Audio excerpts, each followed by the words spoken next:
अकबर बीरबल हरे घोड़े की कहानी। एक शाम राजा अकबर अपने प्रिय बीरबल के साथ अपने शाही बगीचे की सैर के लिए निकले। वह बगीचा बहुत ही शानदार था।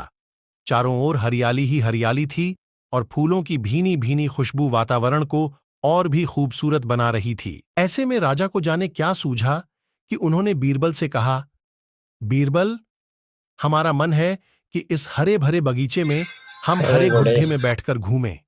इसलिए मैं तुम्हें आदेश देता हूं कि तुम 7 दिनों के अंदर हमारे लिए एक हरे घोड़े। घुड्डे का इंतजाम करो।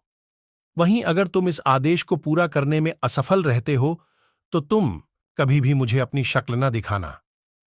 इस बात से राजा व बीरबल दोनों वाकिफ थे कि आज तक दुनिया में हरे रंग का घुड्डा नहीं घोड़े। हुआ है। फिर भी राजा चाहते थे कि बीरबल किसी बात में अपनी हार स्वीकार करें। इसी कारण उन्होंने बीरबल को ऐसा आदेश दिया। मगर बीरबल भी बहुत चालाक थे। वो भली भांति जानते थे कि राजा उनसे क्या चाहते हैं। इसलिए वो भी घुड्डा घोड़े। ढूंढने का बहाना बनाकर 7 दिनों तक इधर उधर घूमते रहे। 8वें दिन बीरबल दरबार में राजा के सामने पहुंचे और बोले, महाराज, आपकी आज्ञा के अनुसार मैंने आपके लिए हरे घुड्डे का घोड़े। इंतजाम कर लिया है, मगर उसके मालिक की 2 शर्तें हैं। राजा ने उत्सुकता से दोनों शर्तों के बारे में पूछा। तब बीरबल ने जवाब दिया, पहली शर्त यह है कि उस हरे घुड्डे को लाने के लिए आपको स्वयं जाना होगा। राजा इस शर्त के लिए तैयार हो गए। फिर उन्होंने दूसरी शर्त के बारे में पूछा। तब बीरबल ने कहा, घोड़े के मालिक की दूसरी शर्त यह है कि आपको घोड़ा लेने जाने के लिए सप्ताह के 7 दिन के अलावा कोई और दिन चुनना होगा।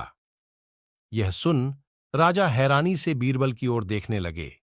तब बीरबल ने बद्धी सहजता से जवाब दिया, महाराज, घुड्डे का मालिक कहता है कि हरे रंग के खास घुड्डे को लाने के लिए उसकी यह खास शर्तें तो माननी ही होंगी।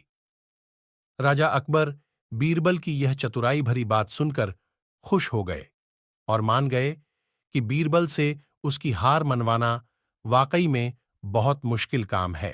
कहानी से सीख।